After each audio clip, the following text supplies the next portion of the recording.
No one in the quiet town of Redwood Hollow expected that one summer night would change everything forever. It was a place where people didn't lock their doors, where neighbors knew each other by name, and where nothing truly terrible had ever happened. But that illusion shattered the moment the police received a frantic call from a trembling teenager who claimed he had found something so disturbing he couldn't even describe it on the phone. All he managed to say was, "You have to come now, it's real, and it's worse than anything you can imagine." When officers arrived at the isolated cabin deep in the woods, they immediately sensed something was off. The front door was slightly open, swaying as if someone had rushed out in a hurry. The lights were flickering, casting long shadows across the wooden porch. But what truly unnerved the officers was the silence, the heavy, unnatural kind of silence that makes your heartbeat sound loud enough to echo. Inside the cabin, everything looked frozen in time. A half-eaten meal sat on the kitchen counter. A glass of water had spilled, but never wiped, and one chair was pushed back so sharply it almost fell over. It looked like whoever had been here left in a panic, but the real shock came from what the officers found deeper inside. A discovery that would launch one of the most unbelievable investigations the town had ever seen. In the center of the living room lay a handwritten journal, opened to a page filled with rushed, uneven writing, as though the author had been terrified while scribbling down the words. The final line stood out more than anything else. "If someone finds this, it means he finally caught me." Next to the journal was a trail of dark stains, leading toward a closed door at the back of the cabin. The officers followed the trail, stepping cautiously, their flashlights slicing through the darkness. When they pushed open the door, what they saw stopped them cold. Inside the small storage room, surrounded by scattered tools and broken furniture, sat a recording device. It was still on, still running, and still capturing the faint sounds of someone breathing heavily. Someone who wasn't in the room anymore. One of the officers picked it up carefully, and the moment he played it, the cabin filled with a chilling voice, a voice that whispered, "He's here. He's been here all along." The officers quickly realized this wasn't an ordinary missing person case. The teenager who called them, 17-year-old Liam Carson, was waiting outside, pacing, shaking and repeating the same sentence. "I tried to warn him. I tried." When detectives questioned him, Liam explained that the cabin belonged to his older brother, Aaron Carson, a quiet, introverted man who had moved into the woods 6 months earlier to focus on his writing. But over the last few weeks, Aaron had been sending Liam messages, strange messages claiming someone was watching him, following him, and breaking into the cabin at night. He never saw the intruder, but he felt his presence. He heard footsteps when he was trying to sleep. He found items misplaced, moved or missing entirely. At first, Liam thought his brother was stressed or imagining things. But then Aaron stopped responding altogether. Detectives began searching the cabin for any clue that might explain Aaron's disappearance. Everything seemed perfectly ordinary on the surface, but the deeper they looked, the more unsettling the truth became. Hidden behind loose floorboards, they found dozens of notes Aaron had written. Notes describing nights when he woke up and found his front door open even though he was sure he'd locked it. Notes describing shadows moving outside his windows at 3 a.m. Notes describing the constant feeling of being watched. But the most disturbing detail was that each note ended with a similar warning. "He's getting closer." As investigators expanded their search, they found something else. A set of footprints outside the cabin that didn't belong to Aaron or Liam. The prints were deep, uneven, and dragged in a way that suggested the person had walked back and forth around the property for hours. But there were no signs of forced entry, no broken locks, no shattered glass. Whoever had been coming into the cabin didn't need to break in. They already knew how to get inside. One detective suggested the possibility that Aaron was suffering from paranoia or mental stress. But that theory collapsed the moment the team reviewed security footage from a small camera Aaron had hidden in the corner of his living room. At first, the footage looked normal. Aaron sitting at his desk, writing, reading, pacing around. But at exactly 3:17 a.m. on the final recording, a tall shadow appeared behind him. It wasn't clear, it wasn't sharp, but it was unmistakably human. Aaron didn't even notice at first. The figure stood still, almost blending into the darkness, watching him silently. Then, in one chilling moment, Aaron turned his head slightly, and the figure vanished. The detectives replayed the footage over and over, trying to understand how someone could appear and disappear without leaving any trace. And then they noticed something far more disturbing.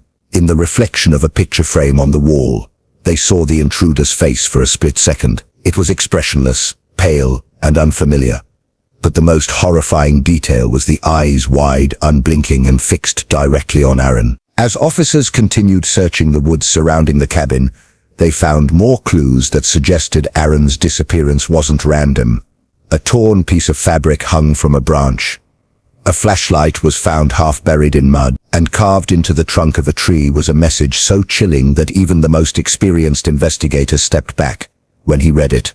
"I've been waiting." Liam was brought to the station for safety, and while detectives tried to make sense of the evidence, one question kept circling in their minds. Who was the intruder? Why was he watching Aaron? And why had he taken him without leaving a trace? But the truth, the real truth behind what happened, wouldn't be uncovered until the next morning, when officers searched deeper into the forest and stumbled upon a hidden underground structure no one knew existed. A structure Aaron had apparently discovered and tried to escape from. When officers uncovered the entrance to the underground structure, it didn't look like anything modern or recently built. The heavy metal door was rusted, almost fused to the ground, and covered with dried leaves and thick roots. It was as if the forest had been trying to hide it for years. But what truly frightened the officers was the realization that the door had been opened recently. Fresh fingerprints marked the handle. Dirt was disturbed around the edges, and a thin, muddy trail disappeared down into the darkness. Flashlights in hand, officers descended the steep staircase, stepping into a narrow hallway that felt older than the town itself. The walls were reinforced with wood, but the boards were warped and cracked, as though the structure had endured decades of freezing winters and humid summers. As the officers moved deeper inside, they found more evidence that someone had been living there. Old blankets, empty cans, a lantern still warm, and claw-like scratches along the walls. It wasn't clear whether the scratches were made by tools or fingernails. Halfway through the tunnel, an officer found something that made everyone stop. Wedged between two wooden boards was a small, torn page from Aaron's journal, the same journal they found back at the cabin. His handwriting was shaky, rushed, and barely readable, but one line stood out clearly. "He lives below. He comes up when it's dark." This changed everything. Aaron hadn't imagined the intruder. He hadn't been paranoid. Someone had truly been hiding inside the woods. Someone who had access to an underground structure no one knew existed. Someone who had been coming up at night watching him, moving inside his cabin without a sound. Farther down the tunnel, the walls opened into a wider room, lit only by the officers' flashlights sweeping across the space. And what they saw there would haunt them for years. The room was lined with dozens of photographs, all of Aaron. Some were taken from the woods, some through his windows, and some from inside his cabin. They showed him cooking, sleeping, writing, and sitting alone late at night.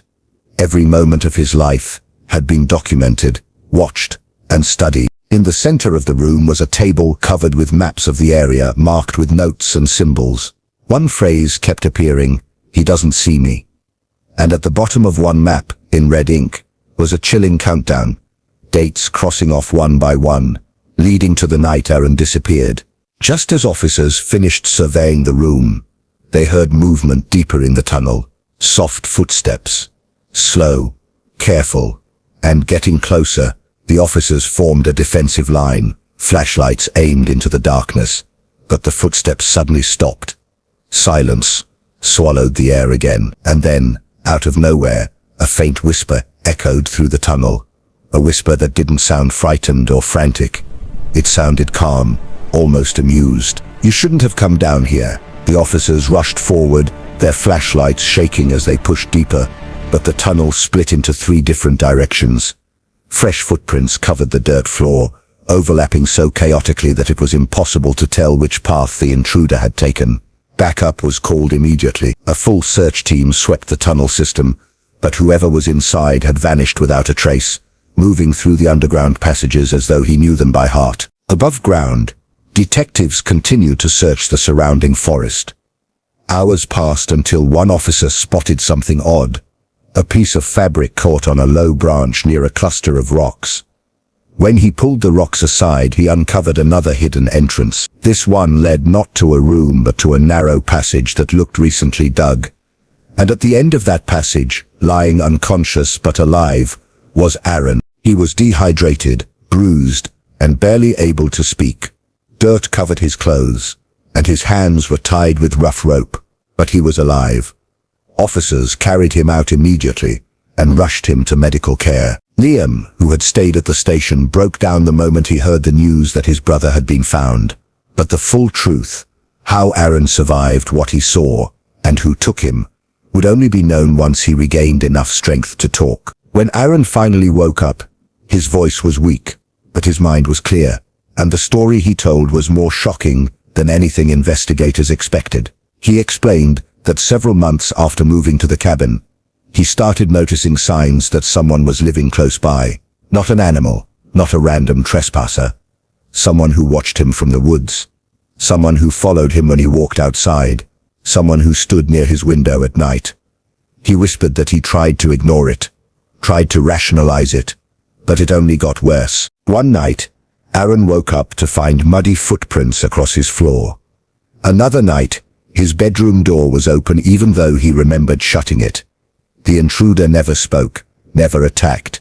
He only watched. But Aaron felt his presence growing more bold, more confident. The night he disappeared, Aaron said he heard the back door creak open. When he reached for his phone, a hand covered his mouth. He was dragged outside, through the woods, and down into the underground tunnels. The intruder never spoke directly to him, but Aaron said he heard him humming, a low, eerie tune that echoed through the dark. Whenever Aaron tried to scream or struggle, the man would stop humming, stand completely still, and just breathe slow and deep right next to him. But the most horrifying part came near the end of Aaron's captivity. The intruder had been carving something into the wooden walls of the tunnel. Aaron couldn't read it in the darkness, but he heard every scrape, and before the intruder disappeared for good, he whispered something that chilled Aaron to his core. "You're the first." Investigators tried to track the intruder, but the tunnel network was far larger than expected, stretching beneath the forest, winding through old, collapsed sections that could hide a person for weeks. The man left no fingerprints, no DNA, no clues to his identity, only the message carved into the wall, revealed once officers brought in portable lights. It read, "I've been watching the town for years. He was only the first to notice me." Aaron recovered slowly, but he never returned to the cabin. The police sealed the underground structure, but locals say they still hear strange noises in the woods at night. Sometimes footsteps, sometimes that same low humming, and every now and then, someone reports waking up to find their door slightly open, even though they locked it before going to sleep. To this day, the intruder has never been caught. And the most unsettling part isn't what he did, it's what he hasn't done yet. Because somewhere out there, hidden in the shadows of Redwood Hollow, the man who watched Aaron Carson for months is still watching someone else. Waiting quietly, patiently, just like before. And if the investigators are right, that someone might not even know it yet.